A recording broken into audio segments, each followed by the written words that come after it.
a entregar estos premios a los ganadores del premio. Que esto porque esta semana es la Semana de la Lengua Italiana en el Mundo, que es una iniciativa de la Secretaría de Relaciones Exteriores italiana, que desde hace más de 20 años quiere celebrar y promover la lengua italiana en todas sus formas y en todos los países a través de numerosas iniciativas. Y una de estas sería el premio Mi Lumino d'Immenso. Y este premio, es italo-suizo, entonces une dos países que comparten la lengua italiana, y lleva por nombre el texto de Mattina, una poesía muy famosa del poeta Giuseppe Ungaretti. Tiene como objetivo poner en valor la traducción poética y promover la traducción de la poesía italiana y suiza en lengua italiana en los países hispanohablantes y de la poesía en lengua española en Italia. Está organizado por los poetas Vanni Bianconi, de Suiza, y Fabio Morabito, que está aquí, de México, perdón. Y por la traductora Barbara Bettoni, de Italia, con el apoyo del Instituto Italiano de la Ciudad de México y de la Embajada Suiza en México, y con el patrocinio de diversas instituciones y de diversas revistas. Perdón, es que tengo que leer porque hay muchas informaciones.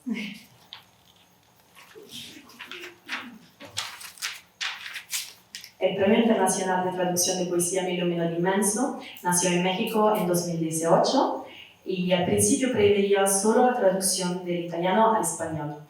Se han creado ediciones para otros idiomas de llegada, como el árabe, el checo y el alemán, y por primera vez este año se ha organizado también una edición del premio viceversa, o sea, desde el español al italiano. A diferencia de otros premios de traducción, este concurso no premia obras ya traducidas y publicadas, sino que anima a los participantes, anima y reta, diría, los participantes a intentar traducir textos poéticos en lengua española que nunca han sido traducidos al italiano y textos poéticos en italiano que nunca han sido traducidos al español. Y antes de proceder con el diálogo justamente sobre poesía y traducción con los expertos traductores que le voy a presentar dentro de un momento, quisiera agradecer a la Embajada de Suiza, que está aquí representada por su agregada académica, Sonia Nur, a quien dejo la palabra.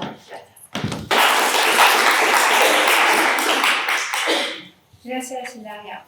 Estimadas y estimados amigos del arte y de la poesía, en primer lugar, quería dar las gracias al Instituto Italiano de Cultura por recibirnos en sus maravillosas instalaciones. Es un honor estar aquí en esta ceremonia de premiación para contarles sobre un tema que es fundamental, no solo para Suiza, para Italia, para México, sino para el mundo entero, el plurilingüismo. Suiza es un país que se destaca por su diversidad cultural y lingüística, y es un ejemplo en lo que respecta a la convivencia armónica de diferentes idiomas y culturas.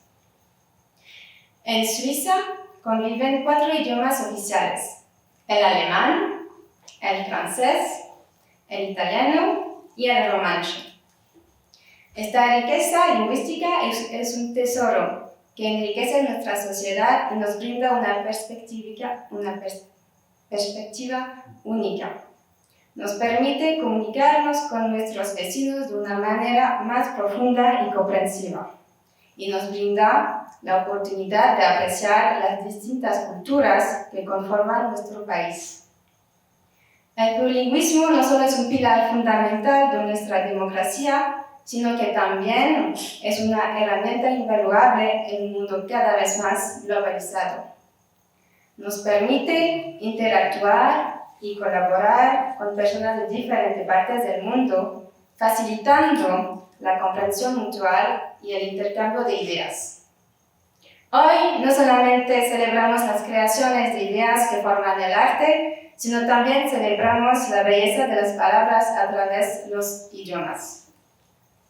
Efectivamente, el Premio Mi Lumino d'Immenso nos recuerda que nosotros, como ciudadanos, tenemos que celebrar y respetar todas las lenguas y estar dispuestos a aprender y apreciar las distintas formas de comunicación que enriquecen nuestro entorno.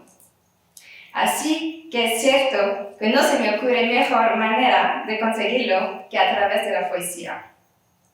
Mi Lumino Dimenso honra esta forma de arte y me gustaría expresar mi agradecimiento a todos ustedes a través de su presencia por mantener viva esta tradición y esta riqueza que nos ofrece nuestra humanidad. Gracias.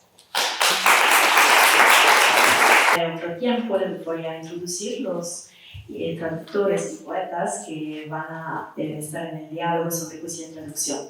Fabio Morábito pasó su infancia en Milán y a los 15 años se trasladó a México, donde reside. Aunque su lengua materna es el italiano, escribe en español. Es autor de varios libros de poesía, cuentos, ensayos y 2 novelas. Ha traducido las obras completas de Eugenio Montale y La Minta de Torquato Tasso, que es una obra teatral. Y ha vivido mucho tiempo en el extranjero y muchos de sus libros han sido traducidos al alemán, inglés, francés, portugués y italiano. María del Mar Gámez, traductora de textos literarios de ruso al español. Ha traducido a Osip Mandelstam, Boris Piñak, Ilya Ehrenburg y Vladimir Da, y muchos otros. Su traducción de un nuevo nombramiento de Alexander Berg obtuvo el Premio Bellas Artes de Traducción Literaria Margarita Michelena el año pasado, en 2022. Ha impartido seminarios y cursos de literatura rusa en diversas instituciones y es miembro de la Asociación Mexicana de Traductores Literarios. Shahiro Ana es traductor literario entre el árabe y el español y también profesor de lengua y literatura árabe en el Colegio de México. Tradujo Las batallas en el desierto de José Emilio Pacheco y Volverse Palestina de Lina Meruane. Ha sido jurado en varios concursos literarios internacionales, entre ellos la edición árabe de Mi Lumino Dimenso y concurso 1x1 de traducción del periódico de poesía de la UNAM y To Speak English in Different Languages de la revista multilingüe Specimen, de Babel Review Translations, de cuyo consejo editorial también formo parte. Entonces, les dejo la palabra. Muchas gracias, Hilaria y Sonia. Bienvenidos a todos a esta 6ª edición del Premio Internacional de Poesía, de Traducción de Poesía Mi Lumino Dimenso. Quiero antes que nada dar las gracias al Instituto Israelino de Cultura. Sin el apoyo del Instituto este premio no existiría. Particularmente quiero agradecer a su director, Gianni Michihuela, y desde luego también a Hilaria Giacomi, que empieza su aventura mexicana en la agregaduría cultural. También quiero dar las gracias a la Embajada Suiza, que cada año nos apoya con el refrigerio que solemos ofrecer después de la ceremonia. Le hace vino, no vayan a pensar que vaya a haber Orange Crush, Coca-Cola. Y gracias también a otras instituciones, bueno, a METRI, que está aquí presente con 2 de sus representantes, la Asociación Mexicana de Traductores Literarios, que siempre nos ha apoyado para difundir este premio, Biblioteca di Roma y el Fondo de Cultura Económica, que este año ha confeccionado una serie de libros para el ganador, para los 2 ganadores de esta edición. También al Instituto de Estudios Italianos de Basilea, en Suiza. Es decir, son cada vez más las instituciones que se han involucrado con este premio y que han permitido que este premio crezca. Y particularmente a partir de esta 6ª edición, anteriormente siempre ha sido del italiano al español, por lo tanto era un premio para traductores de lengua materna española, y a partir de este año se inauguró la vertiente contraria, es decir, para traductores de lengua materna italiana, traducir el español. En ambos casos se trata de traducir 2 poemas y hemos tenido, bueno, una respuesta muy grande En la modalidad del italiano al español han participado 153 traductores y en la otra 223, es decir, casi 400 traductores de 23 países han participado este año en este concurso, en este premio. Quiero también dar las gracias a los jurados. Cada año invitamos a un jurado especial. Los jurados fijos somos Bárbara Bertoni, que es el alma de este premio. La extrañamos, debería estar aquí. Ella inventó este premio y los cofundadores con ella son Vanni Bianconi, poeta suizo de lengua italiana, y un servidor. El jurado invitado para la modalidad del italiano al español fue este año Jorge Auricino, uno de los poetas y traductores argentinos más reconocidos, y el jurado invitado para la otra modalidad fue el archirreconocido Valerio Magrelli, uno de los poetas vivos más importantes de Italia. Bueno, y quiero agradecerles desde luego a Xavi y a Mar que estén con nosotros. Vamos a tener, como es costumbre, una charla sobre traducción. Siempre invitamos a traductores, a distintos traductores, para que nos platiquen un poco de su experiencia, de cómo viven la traducción, ese oficio tan extraño, con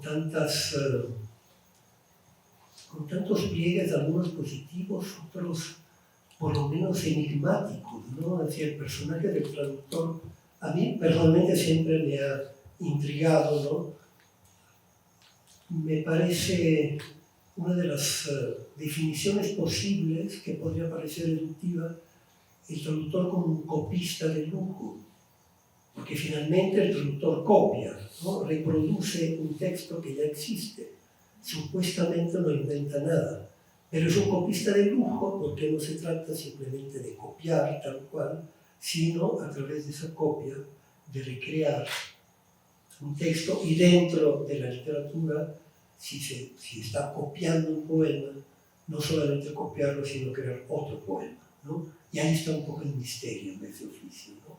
Cómo copiando se puede conseguir.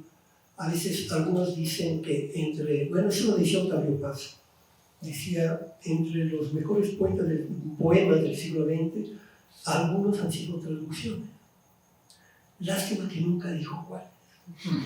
Siempre me quedé con esa duda, que nos hubiera nombrado cuál traducción, según él, había superado de algún modo el original. Bueno, pero vamos a hablar de la traducción en general, no solo de la traducción poética. Voy a empezar con una pequeña observación para romper el hielo. Vi hace 2 días una película que se llama Una linda mañana, una película francesa que pueden ver en la plataforma HBO. Y la protagonista es una traductora, una joven mujer muy guapa, traductora, que no solo traduce por escrito, sino que es traductora simultánea también. Y en una de las escenas de la película la vemos justamente en su cabina de traductora simultánea, traduciendo supuestamente alguna ponencia científica o técnica, y de repente recibe un WhatsApp de su amante que le dice que esta noche no podrán verse. Y eso la trastorna profundamente y empieza a equivocarse y empieza a decir incoherencias, a tal grado de que la gente que está en el Congreso voltea hacia la cabina del traductor y dice, ¿qué está diciendo la traductora? Lo digo porque me llamó mucha atención la escena, porque solemos ver al traductor como una especie de personaje inatacable, impasible. Podemos ver a un autor, a un escritor afectado por cuestiones privadas, sentimentales, pero el traductor nos parece como que está un poco más allá de eso, ¿no? Como que sobre todo alguien que domina un oficio, que domina una técnica y que por lo tanto está inmune hasta cierto punto de cuestiones anímicas. y ahí en la película se ve que todo lo contrario. Entonces yo quisiera preguntarles así, en si ustedes, por su experiencia como traductores, han sentido que les afecta a la hora de traducir, que parecería un ejercicio tan técnico y tan consolidado, les afecta cuestiones privadas o cuestiones que ocurren a su alrededor. Si es una pregunta difícil, pasamos a otra. Pero creo que podemos intentar responderla. Hola, buenas noches. Muchas gracias por la invitación y por este evento y poder compartir con ustedes. Yo creo que en mi caso les voy a contar tal vez una anécdota en donde traducir se volvió emocionalmente complicado, ¿no? Bueno, normalmente también, además de que vemos al traductor como alguien impasible, asumimos que el traductor está siempre dispuesto, bien alimentado, bien dormido, y que está trabajando en una situación con pocos distractores, ¿no? Sin ruido, en un lugar cómodo, con todos los diccionarios a mano tal vez, ¿no? Pero eso creo que es lo más alejado de la realidad. Por lo menos en mi caso, traducir ha sido un ejercicio que siempre es un esfuerzo extra en la rutina diaria, ¿no? Como que tengo que encontrar los espacios del día, arrancarle momentos al día para poder ponerme a traducir. Eso tiene una razón material muy burda, que es que si uno se dedica únicamente a traducir, es poco probable que logre conseguir un salario suficiente como para satisfacer una renta y todas esas cosas, ¿no? Entonces, la traducción, que por un lado requiere de mucho tiempo y de mucho cuidado, pues es un oficio que está mal pagado. Entonces, hay contradicciones ahí, ¿no? Y bueno, en mi caso particular, los momentos que le arranco al día son las madrugadas, entre 4:30 y 7:30 de la mañana traduzco, que es además una hora, creo, muy, pues puede ser especial. Ustedes ya piensen cada uno si le parece especial o no. Y bueno, me tocó traducir una novela que yo no pedí. También siempre son una circunstancia extraña, ¿no? A veces puede ser muy afortunado, ¿no? Que descubras a un autor o un texto gracias a un encargo, y a veces puede ser muy pesado.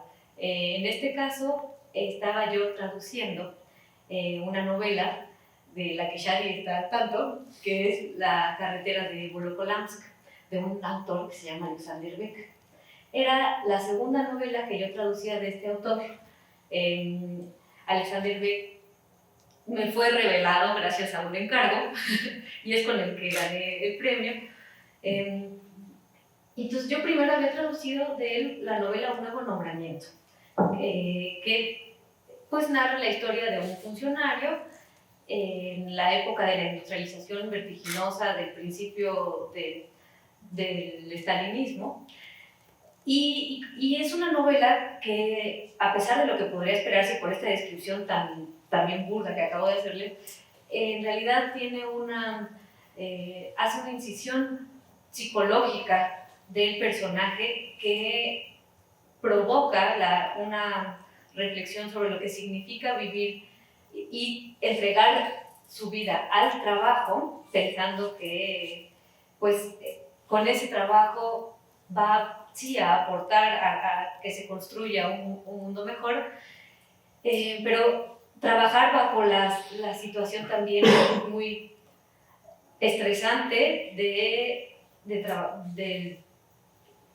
una demanda muy grande del mismísimo Stalin, ¿no? O sea, tener que responderle a Stalin directamente y saber que no puedes fallar o que no puedes quejarte de, por ejemplo, que tu hermano se haya ido al Gulag porque tu trabajo es indispensable para la creación de lo que viene, ¿no? Y entonces, este personaje entrega su vida, tiene que tomar decisiones todo el tiempo y negarse, y todas las ideas o las opiniones con las que él no está está en desacuerdo con, las tiene que callar. Y eso le genera un encontrón, esa fue una palabra difícil de traducir, que el autor estaba sacando de Pavlov, Shipka, Pavlov, ustedes todos conocen el perro de Pavlov, saben qué quiere decir, hay un condicionamiento, ¿no?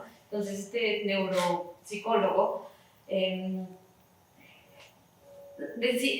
nombró un fenómeno que es este encontrón, en donde uno hace una cosa contra la que está completa, pero su mente le dice que no es lo que debe de hacer, y sin embargo la hace. Y esos encontrones de la voluntad con el sometimiento de su voluntad van minando el cuerpo a tal grado de que puede terminar por desarrollar una enfermedad como cáncer. Eso le pasa al personaje. Bueno, esa era la novela que yo descubrí con Alexander Beck y me pareció fantástica, pero después me encargaron su otra novela, La guerra de Volokolask, La carretera de Volokolask. Y esta es una novela muy larga en donde Alexander Beck participó como corresponsal de guerra en la Segunda Guerra Mundial. Se desarrolla en el primer mes del avance del ejército nazi hacia Moscú, y Alexander Beck, la persona real, acompañó a un comandante kazajo y retrató psicológicamente a este comandante, y también todo lo que tiene que ver con la disciplina militar, el orgullo del soldado, la entrega a la patria, a una patria que es multicultural, ¿no? Que es la soviética. Es decir, eran todos estos valores, y además de un vocabulario técnico pues, que yo no dominaba, por supuesto, que era el de la estrategia militar o el de cómo se llamaba el cuero de las botas soviéticas tan conocidas para los soldados. Esas eran las dificultades a las que yo me enfrentaba. Y empecé a traducirlo en estas horas que le arrancaba el día, y yo hacía mis consultas en diccionarios o en línea o físicos, y cada vez que hacía la consulta para encontrar la traducción o cómo podía traducir yo un término muy específico, lo que me arrojaba el buscador o la búsqueda que estaba haciendo en otras partes eran más palabras, ¿no? Eran esas palabras en contexto, y yo, a partir de leer esas palabras, pues tomaba mis decisiones. Sin embargo, se atravesó, yo no terminaba de traducirla, y estalló la guerra en Ucrania. Y entonces, a las 4 de la mañana, de repente, 4:30 de la mañana, me encontraba yo intentando traducir, intentando buscar cómo traducir tal vez esos mismos términos que habían salido, u otros de estrategia militar o cosas relacionadas con la guerra, y las búsquedas los resultados de la búsqueda ya no eran más palabras, ¿no? Ahora eran imágenes de una guerra que se estaba sucediendo en ese momento. Y eso, hizo que yo no quisiera seguir traduciendo, o que por lo menos me resultara mucho más difícil encontrar las palabras adecuadas, encontrarme yo en la disposición de traducirlo. Incluso decía, bueno, y me llegué a cuestionar la pertinencia de esa traducción, de ese título en particular al español, porque además, otra cosa que yo no había tomado mucho en cuenta, pero que en ese momento se me reveló como un impedimento para seguir traduciendo, pues la obra en su momento fue muy reconocida. O sea, Alexander Beck se hizo muy famoso por esa obra. La Segunda Guerra Mundial para los rusos es la Gran Guerra Patria, es un evento enormísimo. Y era a tal grado importante dentro de la sociedad decidir quién iba a narrar esos eventos de la guerra, si los que estaban en la batalla o los escritores que podían dominar la técnica escritural, pero que no habían estado en la situación de tener que disparar, de tener que salvar su vida, que se hicieron varios congresos de escritores dedicados a decidir eso, ¿no? ¿Quién tenía derecho de narrarlo?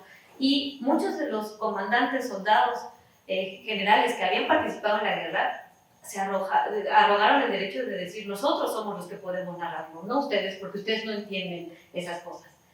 Y resulta que Alexander Beck, bueno, uno de los que había dicho eso, que solo un comandante podía narrarlo, era el comandante kazajo que Beck estaba narrando, que Beck estaba retratando. Y este hombre se ganó fama mundial, no gracias a los escritos que él hizo de la guerra, sino al personaje que de él retrató Alexander Beck. Y La carretera de Volokólamsk se tradujo por primera vez al hebreo en 1948. Y como exalta de todos estos valores de la disciplina, fue un texto, y lo hace de manera tan elocuente, a través de metáforas también muy llegadoras, perdón por el término tan coloquial, fue un texto que se convirtió en libro de texto para el Mossad. Entonces, bueno. El hecho de que al traducir un texto bélico coincidiera con un conflicto bélico real, no fue más bien incentivo para darle más peso y más razón y más sentido a la traducción que hacía. Pero porque más bien me comprometió emocionalmente y lo que me generó fue como una crisis ética. No sé si le di más peso. Claro, tenía que ser tal vez más precisa con algunos términos, o ¿a qué te refieres con ese compromiso? No, porque dijiste que de pronto pusiste en duda tu derecho o la conveniencia de traducir. Sí. Por eso me llamó la atención. Sí. Cuando uno pensaría todo lo contrario. Mira, precisamente la historia, la ficción que estás traduciendo, en realidad esa ficción no es tan ficción. Ahora mismo está pasando algo igual o peor. Y entonces, de algún modo, eso le podría haberte estimulado a pisar más el acelerador, o por lo menos no dudar de que tenía sentido traducir ese texto. No me generó eso, porque era más una exaltación de la guerra que otra cosa. Bueno, por lo menos así lo vi en un primer momento. Al final sí terminé la traducción, pero... Que es el destino de todos los traductores, que tienen que entregarla. Sí, hay que entregar, porque si no ya estaba la amenaza de que tenía yo que regresar lo que me habían pagado. Que ya me lo había gastado. Sí, tú has indicado, además de manera muy sobria, que, claro, la situación de un traductor nunca es idílica. Es decir, pensamos que es un trabajo en mucho sentido privilegiado. Uno no tiene un jefe, no tiene horarios, puede trabajar en el lugar y cuando quiera, pero efectivamente es un trabajo que puede ser muy ingrato, empezando porque muchas veces el traductor traduce cosas que no le interesan particularmente o que incluso no le gustan para nada, pero pues tiene que comer y entonces tiene que traducir. Shadi. Bueno, muchas gracias por la invitación, Fabio, y por tener presencia de la lengua árabe aquí, ¿no? Porque normalmente a los idiomas exóticos, ¿no?, nos empujan a eventos solos y fuera de ese tipo de diálogos. Pero este es un evento muy exótico. Siéntete en casa. Sí, pero está tú aquí, está mal, están ustedes. Sí, estamos en un concurso de traducción entre español e italiano, porque yo me he acostumbrado aquí en México a estar en el público normalmente, ¿no?, cuando se habla de traducción.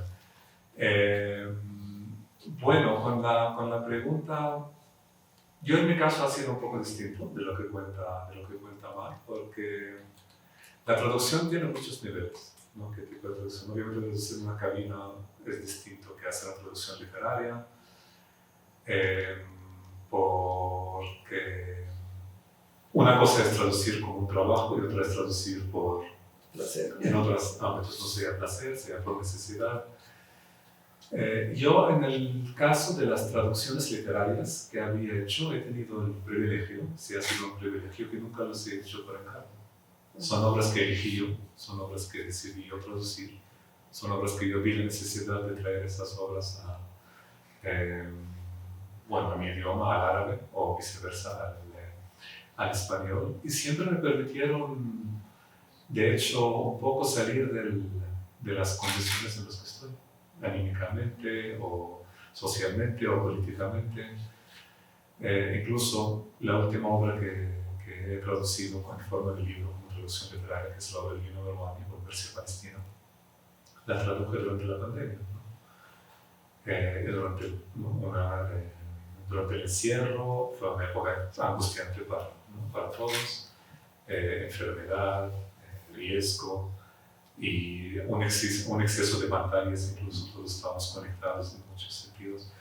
Y uno nada más quería apartarse de la computadora, de los teléfonos, pero la traducción misma, aunque sea frente a una pantalla, con todo lo que te da el mundo digital, con todas las distracciones que estaban ahí presentes en la pantalla, me dio mucha paz hacerlo. Y la traducción literaria, como la manera en que yo tengo asociado con ella, me da mucha paz y mucho placer de hacerlo.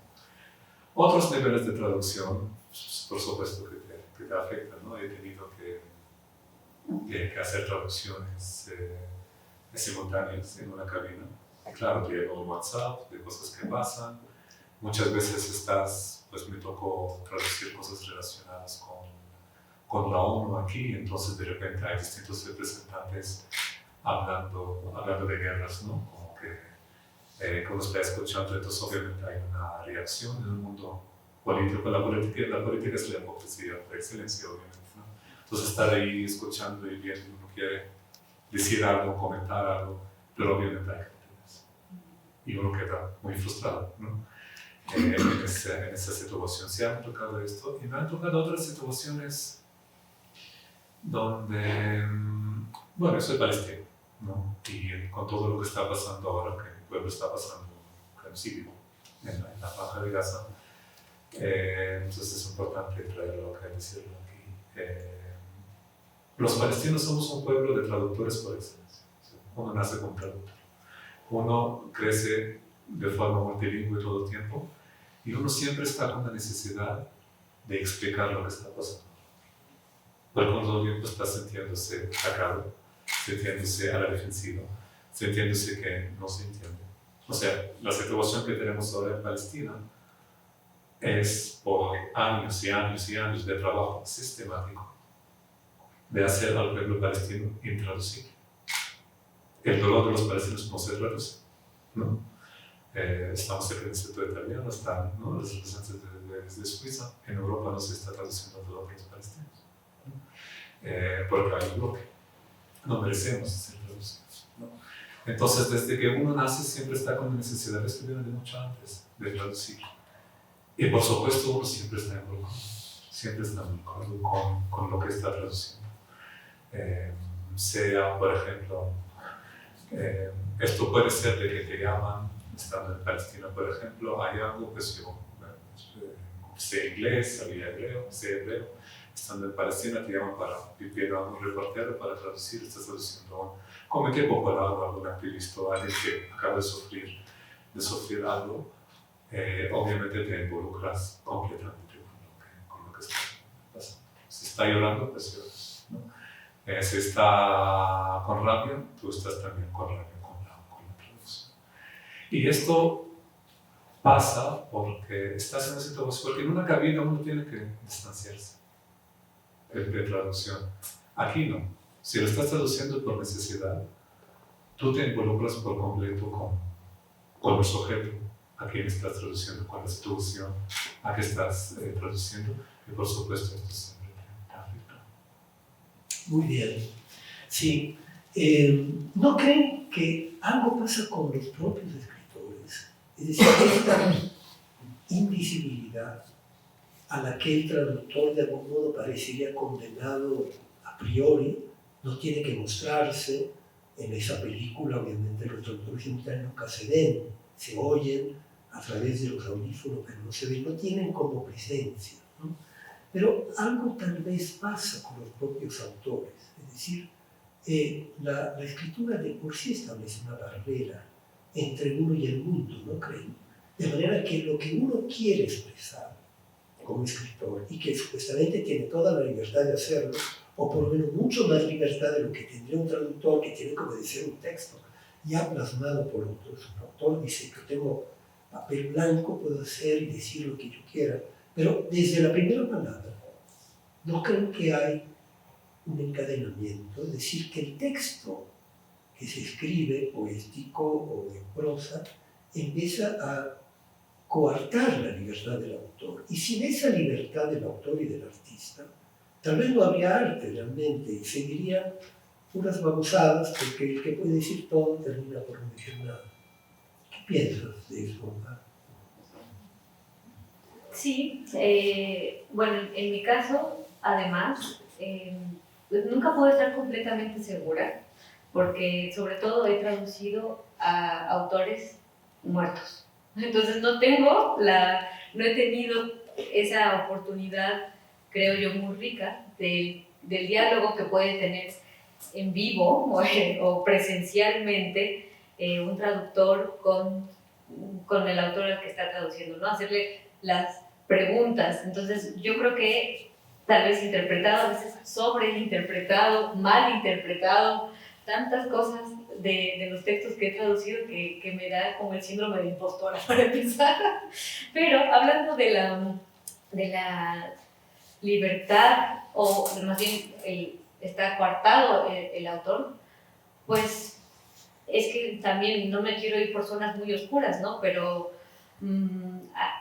yo más bien ahí, igual por la combinación que manejo, he podido notar que pues, cuando hablamos de textos de literatura rusa, creo que pasa también en otras culturas, pero en esta es muy evidente, pues se han enfrentado a muchos años de censura, una censura ha sido difícil, una dificultad que nadie se plantea. Normalmente cuando leo un texto traducido y que en ruso es muy acuciante, es ¿qué versión estoy traduciendo de ese texto? Entonces he podido ver, he experimentado empezar a traducir una obra que yo ingenuamente creía que era la última voluntad o la más cercana a la voluntad del escritor, y darme cuenta de que no, que estaba traduciendo un texto que había pasado por la mutilación de la censura, ¿no? Y que de repente a ese texto le faltaban 2 o 3 capítulos, que se habían modificado frases, y es curioso porque, bueno, hay que hacer una investigación, encontrar si es posible la versión, bueno, reconstruir el original, o ese que está más cerca de la última voluntad del escritor, del autor, y tratar de pasarlo. Entonces ahí el traductor se vuelve un intérprete no solo de la obra literaria, sino también de las circunstancias. Y allí, por ejemplo, he sentido yo que mi libertad de traductora está coartada, porque si bien cuando me enfrento únicamente con el texto, sé que yo puedo tomar las decisiones que a mi juicio sean las más convenientes y la tomo dentro de ciertos parámetros que también permiten mucha libertad, creo yo. Cuando no puedo compartir con los lectores esa historia que hubo detrás o esas intervenciones que hubo al texto que estaba yo traduciendo por parte de los censores, por parte de los lectores, me siento pues frustrada. Cuando veo que se ha traducido una versión que es la versión censurada y que nadie lo sabe, siento como que se cometiera una especie de crimen o perpetuación de un crimen, ¿no? De una manipulación. Y es chistoso porque pues hemos leído esas traducciones de versiones dudosas, y esas han tenido su propia historia, ¿no? Ya cuando son leídas y traídas esas versiones a nuestras culturas, pues tienen sus nuevas interpretaciones. Entonces, bueno, Impostura, ¿no? No es una palabra ajena al ejercicio de la traducción. Muchos traductores han sido acusados de impostores. A lo largo de la historia de la traducción ha habido verdaderas imposturas a través de la traducción. Censuras, supresiones dictadas por la moral, donde el traductor se sentía con el derecho de expurgar un texto que le pareciera peligroso por muchos sentidos. Pero hay una condición de libertad, ¿no? La impostura también impone un grado de libertad. Había un autor, no recuerdo su nombre, que en una entrevista, un autor, un escritor, dijo que había abandonado el ejercicio de la creación por la traducción, porque encontraba en la traducción el mismo grado de libertad, de imaginación, de creatividad que él tenía cuando escribía en persona, en carne propia, digamos. ¿Qué dices de eso, Xavi, cuanto a la creatividad y la libertad que permite la traducción y que a veces hace que la traducción roce la impostura o la traición, para recurrir al famoso axioma italiano traductore traditore? A mí me encanta, porque creo que efectivamente todo buen traductor es un buen traditor. Claro. Sí, siempre estás al final creando otro texto, en otro contexto, y lo que traducimos es, no sé si de ahí viene la libertad de la traducción, estamos también traduciendo maneras de leer el texto. Porque uno, por ejemplo, tiene que traducir la ambigüedad. ¿Cómo se traduce la ambigüedad en un texto? ¿No? ¿Cómo se traduce un sentido de humor que existe en un lugar y en el otro no existe? Y en contextos como donde no hay nadie detrás de ti, ¿no? En la traducción, que es lo que me ha tocado, como traducir mucha libertad, porque el contexto de la traducción del español al árabe no es un contexto muy profesional, en el sentido de que hay fechas muy delimitadas, deadline, que te encargan traducciones, solamente yo los elijo y yo ahí negocio algo con la editorial. A veces me pagan, a veces no me pagan nada, yo consigo los fondos de otros lados, es decir, es muy ad hoc, ¿no? A veces me hay un contrato. Entonces, esto a mí, yo siento que sí tengo mucha libertad, porque otro contexto será cuando hablo con colegas que traducen en otros idiomas, pues hay alguien que va a comparar después. Es un autor conocido también. Entonces, esto me ha permitido muchas veces de tomar libertades en traducir contextos de uno a otro y sin miedo, ¿no? Porque el miedo siempre está de alguien te va a criticar, alguien va a encontrar otra cosa, porque siempre echan la culpa a los traductores. Siempre. Si hay algo malo, tienen tomar la culpa a los traductores. Toda está la cadena de hacer un libro, se les olvida a todo el mundo, ¿no? Te cae el editor, un editorial, un autor, todo esto. Entonces, a mí lo que me ha gustado mucho y me ha hecho sentir en libertad cuando tiene que ver con la traducción es cuando también hay un cierto sentido de horizontalidad con las lenguas, porque las lenguas tienen jerarquías y los países vivimos en jerarquías. Y, por ejemplo, el mundo de la traducción de la literatura árabe en relación con el inglés en Estados Unidos es un mundo donde es muy común que cambien el título de lo que eligió el traductor, o cambien el título a la obra original porque no suena bien para el contexto estadounidense o lo que uno espera de lo que va. Uno agarra un libro de un autor iraquí, por ejemplo, pues va a esperar guerra, va a esperar sectarismo, va a esperar muchas cosas, bombas, todo lo que tiene que ver, ¿no? Un amigo mío escribió una novela que se llama, pues la mejor traducción será Ave María en español, la tradujeron como Baghdad Fragments en inglés, ¿no? Fragmentos de Bagdad, porque ¿Fragmentos de qué? De Bagdad. Entonces un autor iraquí no tiene el derecho de escribir una novela que se llama Ave María, ¿no? Que tiene que ver con la comunidad cristiana en Irak. Entonces, porque el mercado siempre tiene lógicas y en contextos bélicos, imperialistas, coloniales, siempre va a haber una cierta domación de la traducción. Y esto pasa mucho. Y en cuanto a la traducción entre el español y el árabe, más que todo el español de países latinoamericanos con la realidad del mundo árabe, ahí he notado donde, a lo mejor por no tener esta necesidad de explicarse, esta necesidad de hablar, de justificar, porque la traducción surge de una pregunta muchas veces. ¿Por qué traducimos una cierta cosa? ¿O qué es lo que queremos mostrar? ¿No? Por ejemplo, en Estados Unidos se traduce literatura iraquí muchas veces para mostrar de que no fue justificada la invasión de Irak, ¿no? Entonces traducen cosas que tienen que dar la otra versión o la otra narración. Pero cuando estas preguntas se van y hay más horizontalidad entre países, entre lenguas, entre culturas, yo siento que puede haber más libertad en la traducción misma. Y última cosa que quiero agregar sobre, bueno, aquí nos pueden decir cómo se dice en italiano, cómo es traducción, tradición. Traduttore e traditore. Traductor y traditor. Hablando de traducción en distintos contextos, yo la primera vez que escuché esto, que lo leí, y esto no pasó solamente conmigo, pasó con muchos otros colegas traductores en mi contexto palestino como en otros, incluso aquí con comunidades indígenas, traductores indígenas, se le entiende de una forma muy distinta.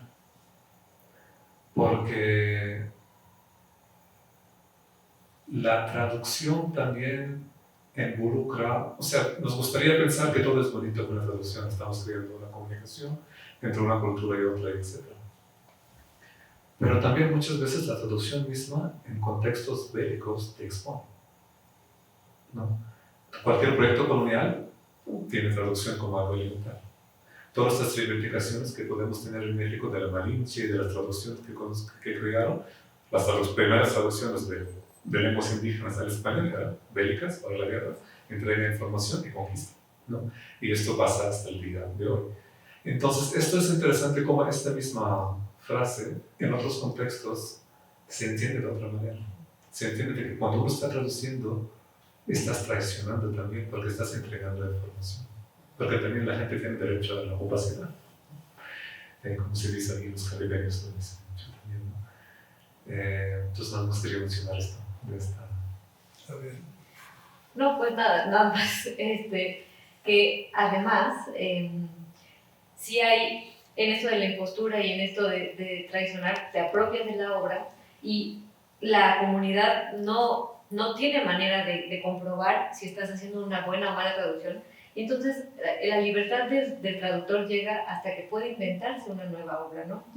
O sea, puede decir algo completamente distinto de lo que está traduciendo y la convención es que lo que está diciendo es fidedigno.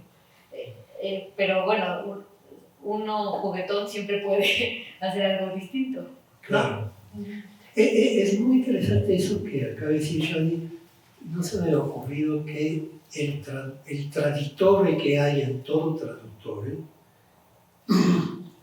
no solamente puede ser acusado de traición por el hecho de que no es fidedigno, sino porque está exponiendo su cultura. Pero esta exposición, es decir, cuando el traductor muestra a otras culturas de qué está hecha la cultura que está traduciendo, también es un enriquecimiento. O bien yo diría, toda cultura no podría sobrevivir sin esa exposición, sin esa tradición. O sea, no puede existir un idioma que esté aislado de otros idiomas.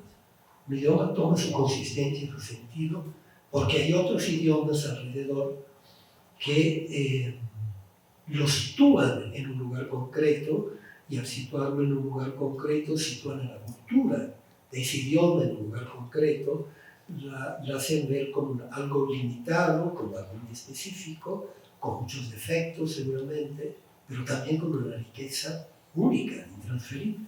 Entonces es muy interesante cómo el traductor traiciona por ambos lados, es decir, traiciona su propia lengua de llegada porque no es nunca fiel como uno quisiera que fuera, pero al mismo tiempo expone la lengua de origen a un nuevo público, a una nueva sensibilidad, y esa lengua queda afectada para siempre.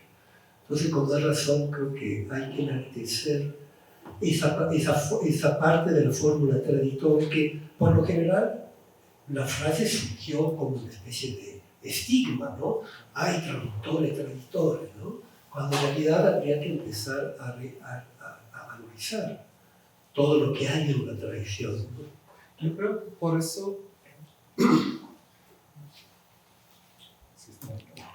Yo creo que por eso es muy importante la horizontalidad al momento de traducir y mantener esto en mente al momento de traducir, incluso cuando está en contextos que no son horizontales, ¿no?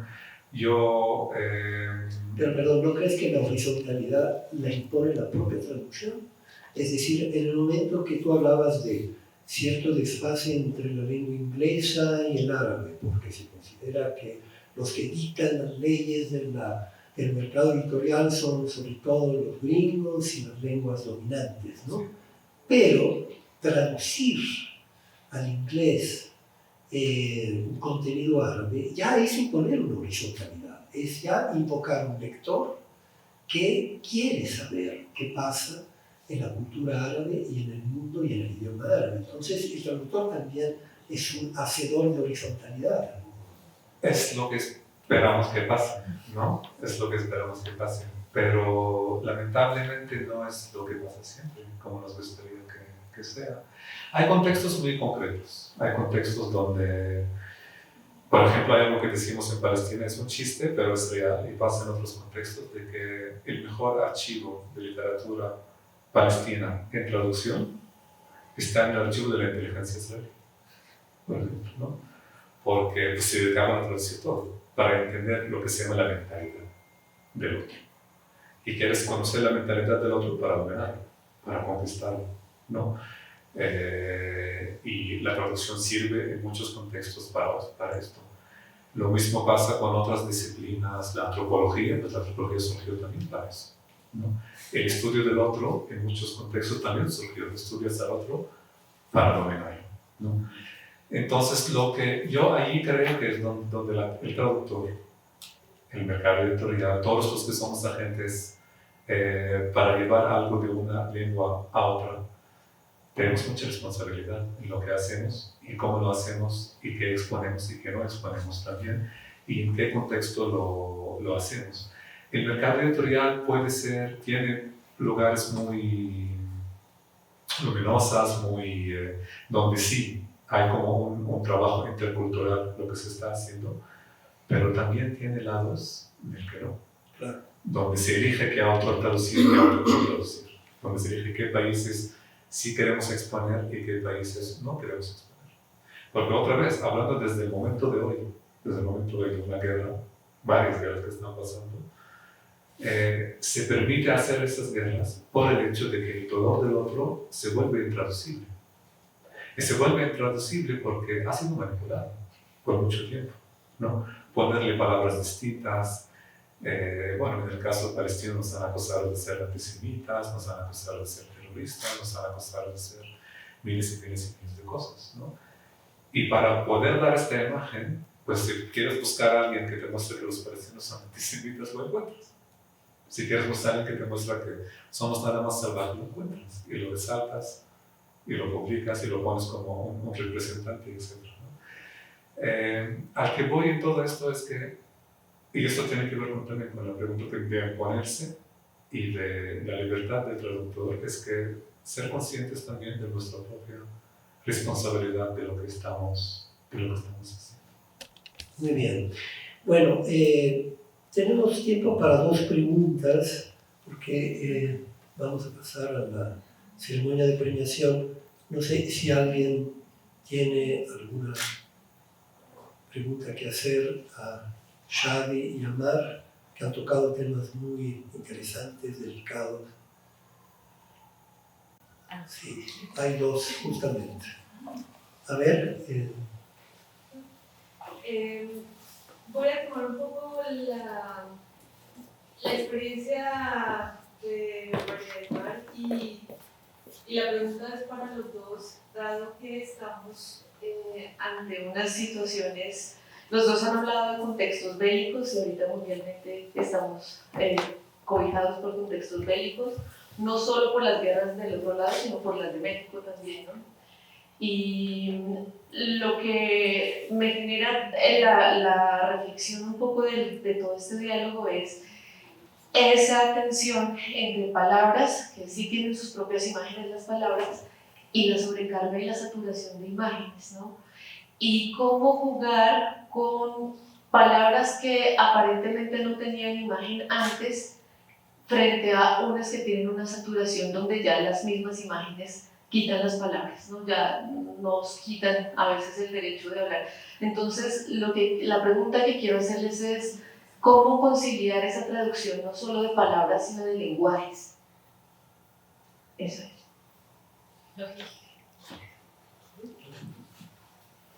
Respuesta satisfactoria a esto, pero en realidad creo que la conciliación llega una vez que te sobrepones a todos los miedos, prejuicios o interpretaciones que crees que puede tener esa traducción y simplemente lo traduces, lo traduces de la manera más responsable posible y haces que aparezca y que entonces sea en su futura existencia dentro de tu cultura que se decida eso, ¿no? Pero creo que la conciliación final es esa, sí traducirlo y ponerlo en palabras.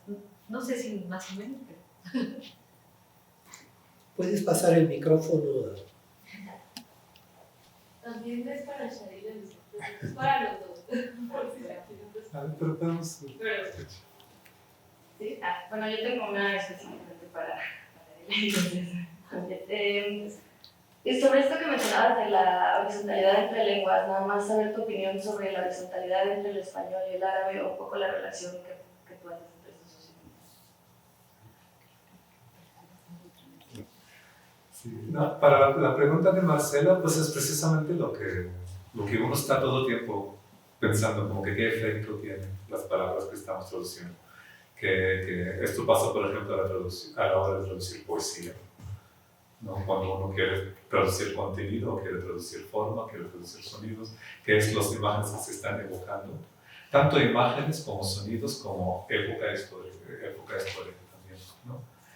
Porque esto me remite con la segunda pregunta, porque obviamente entre la lengua española y la lengua árabe pues tenemos una historia muy larga, incluso más allá de la relación entre los dos idiomas. Incluso el español, como lo sabemos, no existe en el árabe, obviamente no. Y el árabe coloquial hablado del norte de África, cercano de España, no existirá sin las lenguas romances. Yo creo que hoy, obviamente, esta relación entre la lengua española y la lengua árabe pues, ha tenido sus altos y bajos, ¿no? Han habido contextos, momentos bélicos, donde una lengua vino para borrar otra, literalmente, ¿no? De los dos lados, ¿no? Y han habido también los grandes momentos que nos gustaría como traductores remitirnos siempre a ellos, ¿no? De las traducciones en Toledo, de la Escuela de Traductores en Toledo, las traducciones que se hacían antiguamente en el Andaluz, en España, en zonas reconquistadas o conquistadas, donde hubo incluso en momentos bélicos, hubo un cierto respeto en la traducción, porque la gente tradujo ciencias, tradujo filosofía, buscaron lo mejor del otro para traducirlo. Y el contexto bélico actual en el que uno vive no lo vieron como, o no lo consideraron como contradictorio que impide esto. Hoy estamos en otro momento histórico. Como traductor, obviamente esta relación la puedo evocar siempre en mi contexto de traducción. Incluso puedo dejar, es que donde el traductor deja su firma, ¿no? En la traducción muchas veces me gusta hacerlo metiéndome a relaciones entre la lengua árabe y la lengua española. muchas veces uno tiene que evitar equívocos porque muchos arabismos de la lengua española en árabe ya significan otra cosa porque ya pasaron muchos años. Entonces ahí, aunque me gustaría mucho usar la misma palabra con la misma raíz entre el árabe y el español, no lo puedo hacer. Y yo siento que hoy en día pues nada más lo que podemos hacer con esta horizontalidad que tenemos hoy, pues celebrar esta relación, celebrar la presencia de una lengua en la otra, resaltar estas cuestiones donde sí es parecido, porque a lo mejor nos remite a un momento histórico al que podemos anhelar un poco, ¿no? En su libro sobre la historia de la lengua española, de los 1001 años de la lengua española, Antonio Latorre, lanza la pregunta de por qué en español decimos linchar, que es una palabra que viene del inglés, ¿no? ¿Qué momento histórico nos hizo de que usamos una palabra en inglés para describir esta cosa atroz, ¿no? Y cuando pensamos en las palabras de origen árabe en el español, pues tenemos palabras desde fulano, desde hasta, desde palabras que tienen que ver con ciencia, desde palabras que tienen que ver con lo más cotidiano y lo más normal de la vida que llevamos de un segundo a otro. Y esto nos remite a una cierta relación íntima que hoy a lo mejor podemos recuperar. Bueno, muchas gracias Shadi y Mar por esa charla. Les agradezco de verdad. Pido un aplauso para nuestro invitado.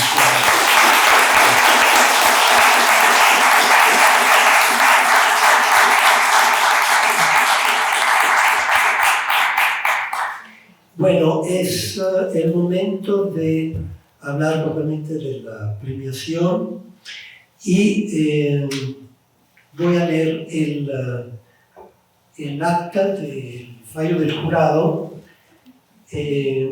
para la modalidad del italiano al español, que es uno de los dos premios que concedimos este año. Después de esto vamos a ver un video en donde el ganador de este año, que es un escritor y poeta cubano, va a leer las dos traducciones premiadas.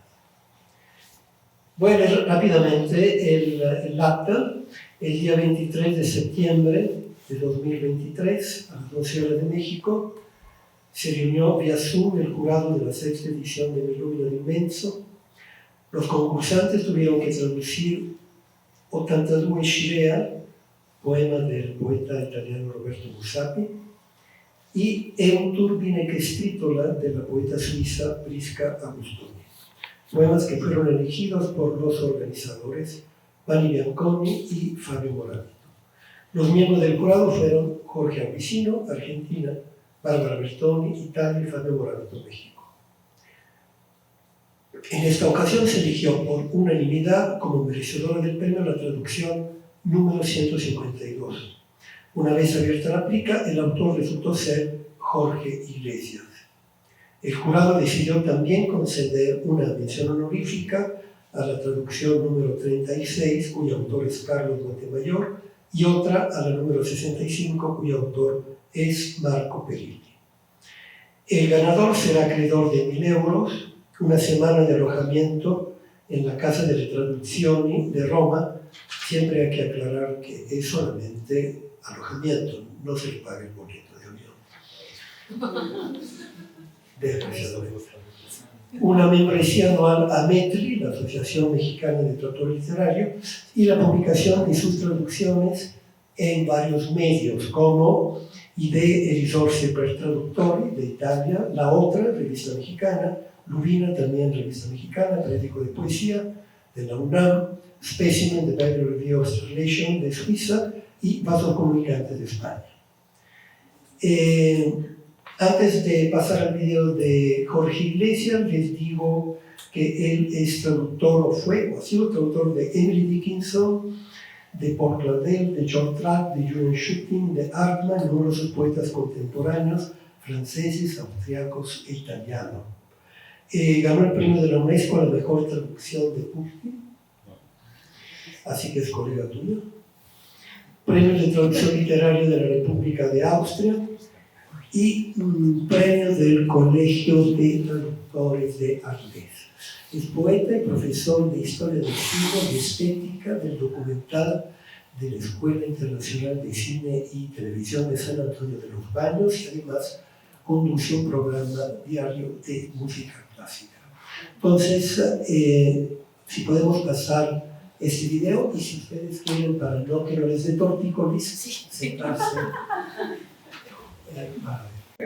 Perdón, antes de... Mi ricordo avanzare in Esra. Me equivoqué.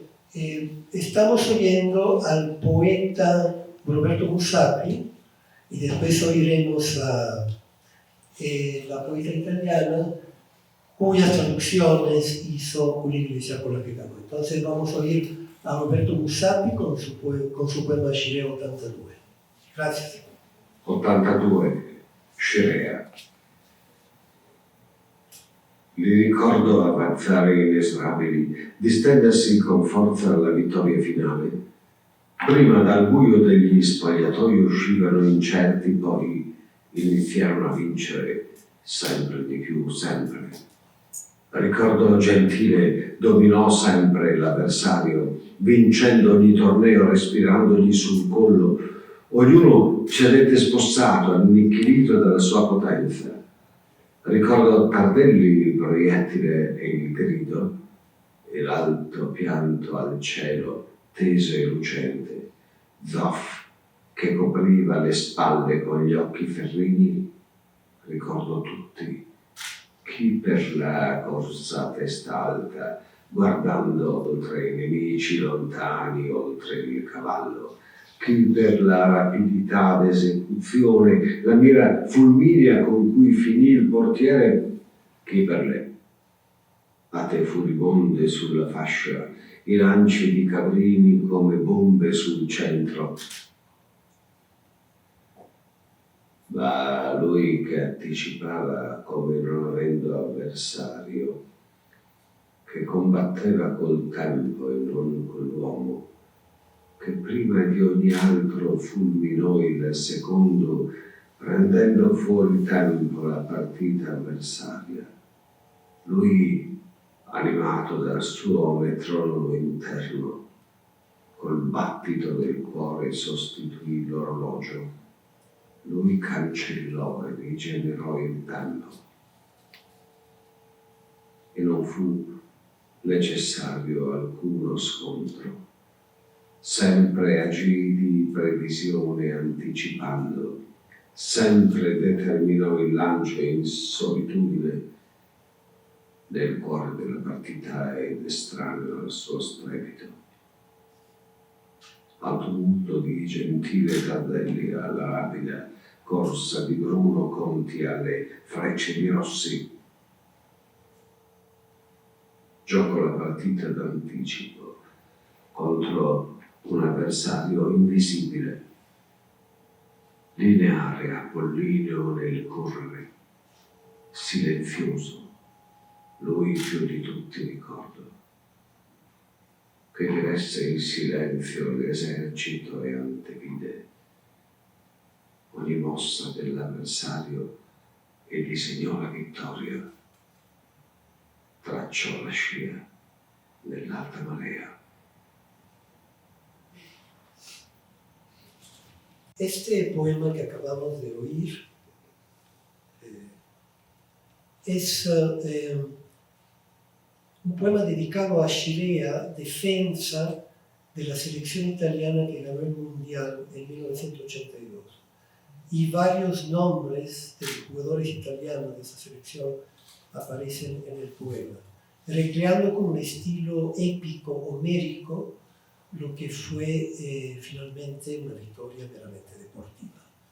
Y es en ese sentido un poema que dio mucho trabajo a los traductores, sobre todo aquellos poco a veces al calcio, al fútbol, se cometieron muchos errores precisamente por no estar acostumbrados a cierta jerga futbolística.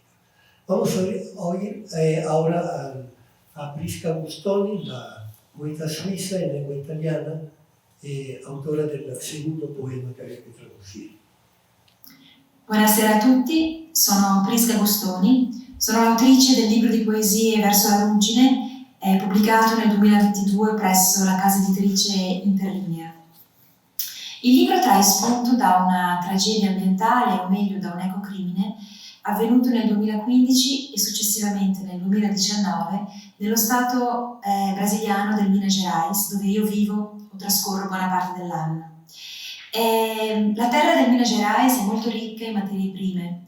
E cosa è successo? Nel 2015 e nel 2019 due grossi bacini di estrazione di metalli si sono rotti e hanno lasciato fuoriuscire una lava tossica che ha causato danni enormi alla flora e alla fauna locale e soprattutto che hanno causato la morte di un fiume, uno dei fiumi, degli affluenti più importanti della regione del sud-est brasiliano, il fiume che si chiama paradossalmente il dolce fiume o Rio Doce, oppure anche nominato dalla lingua Borum, che è la lingua parlata dagli abitanti nativi che vivono sulle sponde del fiume, Watu.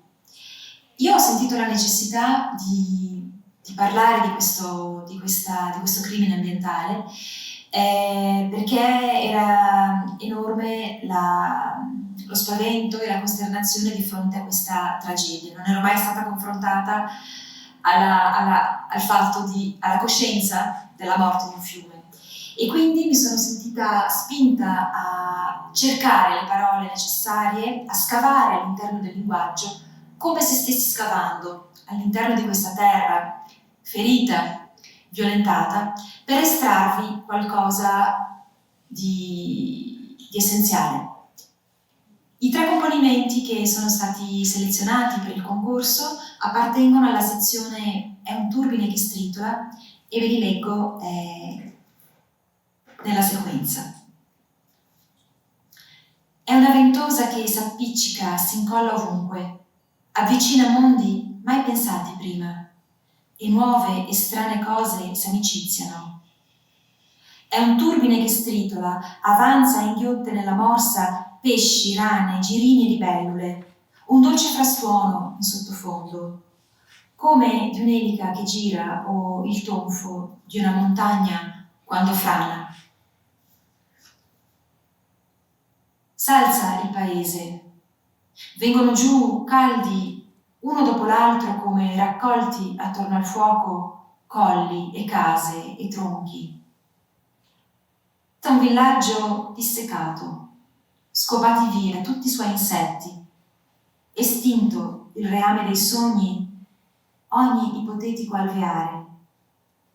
E il sole che taglia è una lama, radente la pelle.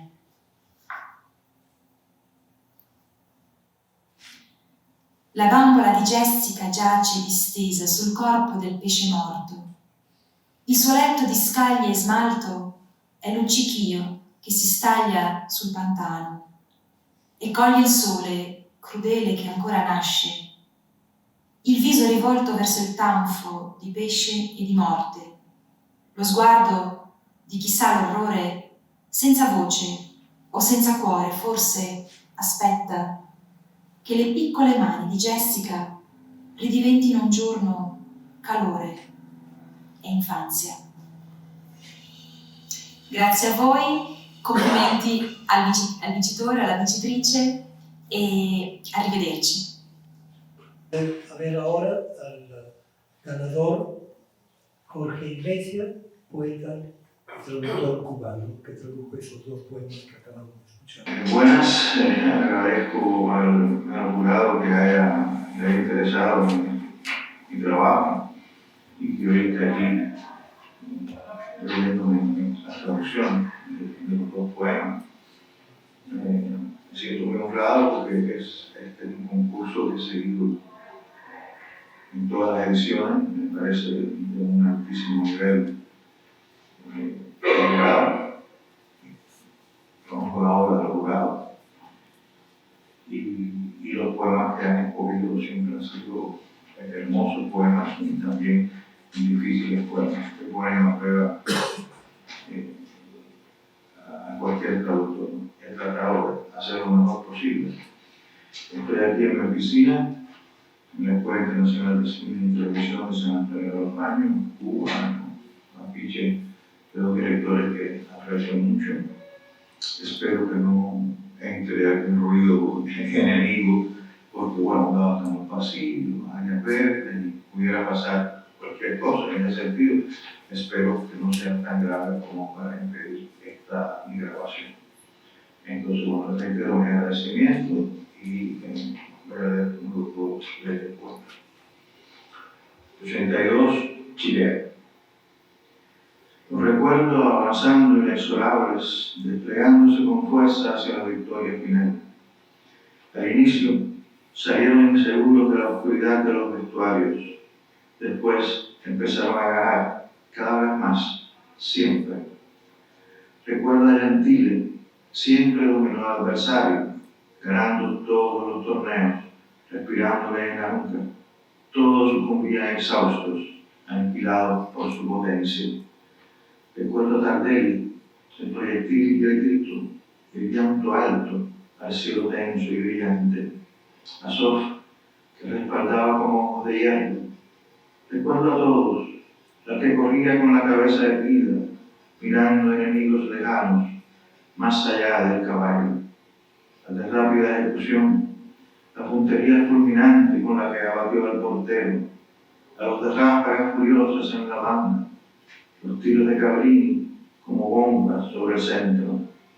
Pero él, que se adelantaba como si no tuviera adversario, que combatía el tiempo, el hombre que antes que ningún otro fulminó al segundo, dejando fuera de tiempo el juego del adversario. Él, animado por su metrónomo interno, con el latir de su corazón, sustituyó al reloj, anuló y regeneró el tiempo.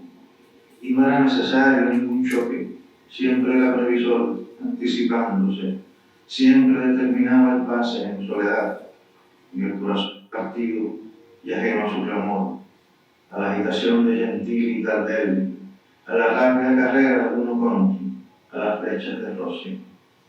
Jugó el partido con anticipación contra un adversario invisible, lineal, apolíneo al correr, silencioso. A él es a quien más recuerdo, que en silencio dirigió el ejército y previó cada movimiento del adversario y diseñó la victoria. Trazó una estela en la pleamar. Es un torbellino que aplasta, fragmentos. Es una ventosa que se pega, se adhiere en todas partes, un mundo nunca antes pensados, y cosas nuevas y extrañas se amigan.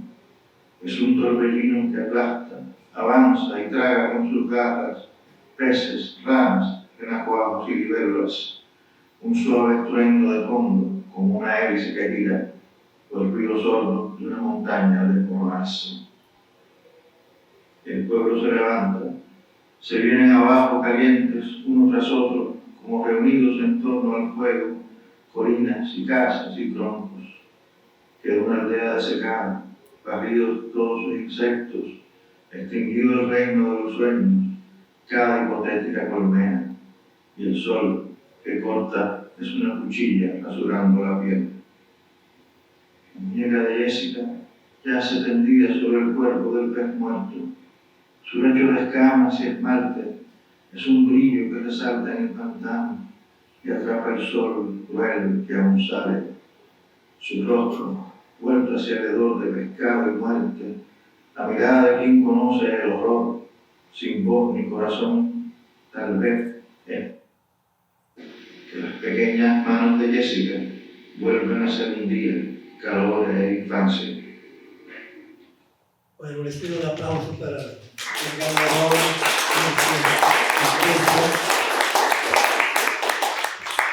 Y a continuación voy a leerles el acta del jurado de la segunda modalidad, es decir, del español al italiano. En este caso tuvieron que traducir un poema del poeta mexicano Eduardo Lizalde.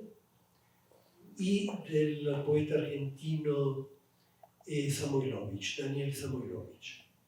El día 12 de septiembre de 2023, a las 10 horas de México y 18 de Italia, se reunió vía Zoom el jurado de la primera edición del Milomino di Menso del español al italiano. Los concursantes tuvieron que traducir Canción del Burócrata del poeta mexicano Eduardo Lizalde e Il Picaraí del poeta argentino Samoilovich. Los miembros del jurado fueron Barbara Bertoni, Vanni Bianconi, Valerio Magrelli y Fabio Morabito. En esta primera edición hubo 223 concursantes residentes en 20 países distintos. Se eligió por unanimidad como merecedora del premio la traducción número 214. Una vez abierta la plica, el autor resultó ser Gabriele Mancini. El jurado también decidió conceder una mención honorífica a la traducción número 43, cuyo autor es Michele Morella. El ganador será acreedor de 1.000 euros y la publicación de sus traducciones en La Otra, Revista de México, y Specimen, The Better Review of Translation. Antes de oír a Gabriele Mancini, voy a leerles el poema de Eduardo Lizalde, que en paz descanse, y por lo tanto no tenemos obviamente un video de su recitación. Canción del Burócrata. Amanuenses amigos, tómenlo seriamente en cuenta. No pasará la historia una maldita línea de todos esos górgoros y espasmos oratorios. Ni una sola frase de toda esa esplendente basofia literaria que alumbra oídos salvos consignarán los ciclos justicieros. Y miren quién lo dice, este burócrata, este Bartleby aterrado que a su mesa se agarra en la tormenta y cuyos pálidos poemas naufragarán, es previsible y justo, bajo las mismas ondas del odio y del olvido que a los serviles cubren con el tiempo, como un manto barbudo, como un estigma bestial y deplorable. Este maltrecho creador de pequeñeces con cuello de jirafa es el burócrata eterno. Y solo oficios, lápices, registros, memorándum, discursos de ocasión, estigmas, folios, pruebas de galera, pasan bajo sus manos durante media vida, sin la gloria del sueño metafísico, sin la angustia heroica de la auténtica miseria material. No quisiera decirlo frente a nobles testigos, pero es obvio que este discurso involuntario y desgarbado constará en mi expediente marrullero como la más nostálgica y sonora canción de náufrago, y como el menos entusiasta y verdadero canto a mí mismo. Salve, Walt Whitman. Este es el poema de Eduardo Lizalde. Vamos a escuchar ahora de boca de Daniel Samoilovich. Y Pacaraí, en decenas de sombreros tendidos a lo largo de un alambre, vuelan los pájaros en detenidos círculos entre letras encantadas. Caraí re, cardo de Ipaca, cuerdo de I, ra y recu. Pero ni un alma se desliza sobre el lago y parece improbable que alguien quiera recordar mañana lo que no quiere vivir hoy. No hay cabezas para estos sombreros, la feria fracasa y con ella el romántico prestigio del lago. Fracasa este país, el subcontinente en el que está ubicado. Salvo que no estuvieran aquí para triunfar, se tratara tan solo de las notas redondas de un pentagrama de alambre, la música colorida, ritual, que toca el viento en la mañana de un áspero domingo. Bueno, y vamos a ver a continuación la traducción al italiano de Gabriele Mancini. El ganador, Gabriele Mancini, nació en Civitavecchia En 1986 consiguió su título de maestría en Lenguas y Culturas para la Comunicación Internacional con una tesis en Lengua y Traducción Española que obtuvo el reconocimiento de Dignità di Stampa por la Universidad de Tuscia, Viterbo, Italia. Algunos de sus poemas se han recogido en el Miraggio, en antologías colectivas y en el Concurso Internacional Repubblica Scina Macondo y Concurso Nacional de Poesía Festival di Due Parchi. Vamos a escuchar a Gabriele Mancini. Muy buenas tardes, soy Gabriele Mancini y quisiera enviarles este mensaje para mandar mi saludo al Instituto Italiano de Cultura de Ciudad de México y para agradecer a los jurados del Premio de Traducción Illumino di Menso, y quisiera nombrarlos en orden alfabético: Barbara Bertoni, Vanni Bianconi, Valerio Magrelli y Fabio Morabito, el haberme otorgado este premio en su primera edición del español al italiano. Estoy muy contento y agradecido. A los ecos de la poesía ungaretiana que el premio trae consigo, se sumaron en esta edición las voces de Eduardo Lizalde y Daniel Samoilovich, que, no hace falta decirlo, supusieron para mí todo un reto a la hora de verterlas al italiano. Y sin embargo, al abordar su traducción, en ambos casos creo que me ayudó mucho el dejarme llevar por el placer de los textos, ya que son los buenos autores, a mi parecer, quienes encienden la primera cerilla, y en esta ocasión también la segunda, con la que el traductor se alumbra. En concreto, en el caso del poema de Eduardo Lizalde, aquel donatore hacia los burócratas, permítame el préstamo de mi propio idioma, se convirtió en algo más y despertó en mí una actitud solidaria hacia ese Bartleby aterrado. Se trató entonces de atravesar como traductor una espesa semántica y el crescendo de un desasosiego irresistible, tratando en todo momento de no hacer naufragio, hasta que nos socorrió Walt Whitman.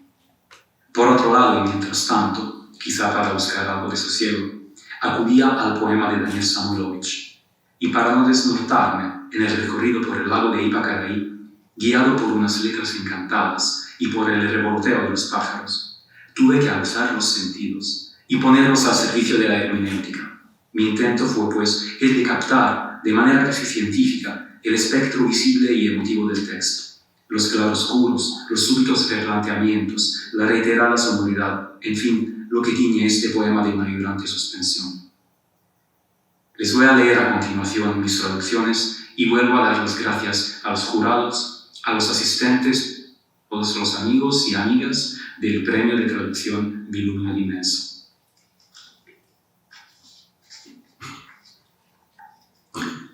Canzone del burocrate. Amici amanuensi, prendetelo in seria considerazione. Non entrerà nella storia una dannata riga di tutti quei gorgheggi e spasmi oratori. Non una sola frase di tutta quella lucente paccottiglia letteraria che illumina candide orecchie registreranno i secoli giustizieri. Sentite voi chi parla. Questo burocrate, questo Bartleby sgomento che nella tempesta si aggrappa allo scrittoio e le cui pallide poesie faranno naufragio, è prevedibile e giusto, in quelle stesse onde d'odio e d'oblio che ricoprono il tempo i mestieranti, come un manto luido, uno stigma bestiale e deplorevole. Questo malconcio creatore, di inezie col collo da giraffa, è il burocrate eterno. E soltanto lettere d'ufficio, matite, registri, memorandum, discorsi convenevoli, macchie, fogli, bozze di stampa, gli passano per una vita o quasi tra le mani, senza la gloria del sonno metafisico, l'eroica angoscia della vera miseria materiale.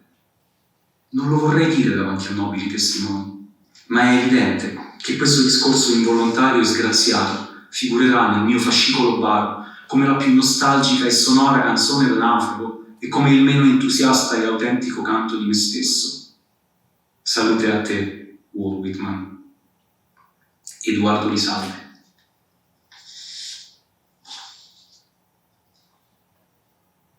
Ypacaraí. Su decine di cappelli tesi lungo un filo di ferro volano in cerchi precisi gli uccelli in mezzo a lettere incantate.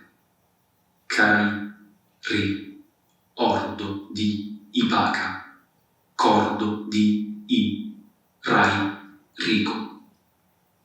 ma nemmeno un'anima smuove il lago, e pare improbabile che qualcuno voglia ricordare domani ciò che non vuol vivere oggi.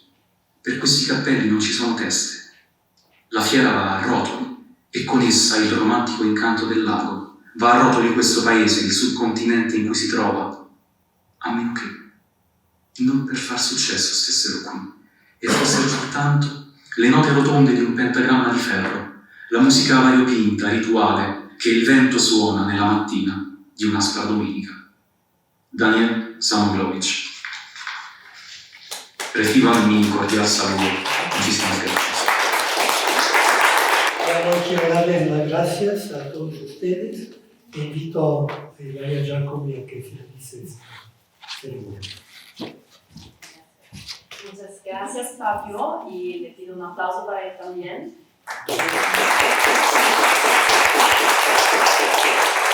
Muchísimas gracias a ustedes por mi parte también y a los traductores Shadi y María que nos regalaron una charla tan interesante. Y ahora les invito a un pequeño brindis aquí al lado ofrecido por la Embajada de Suiza. Gracias.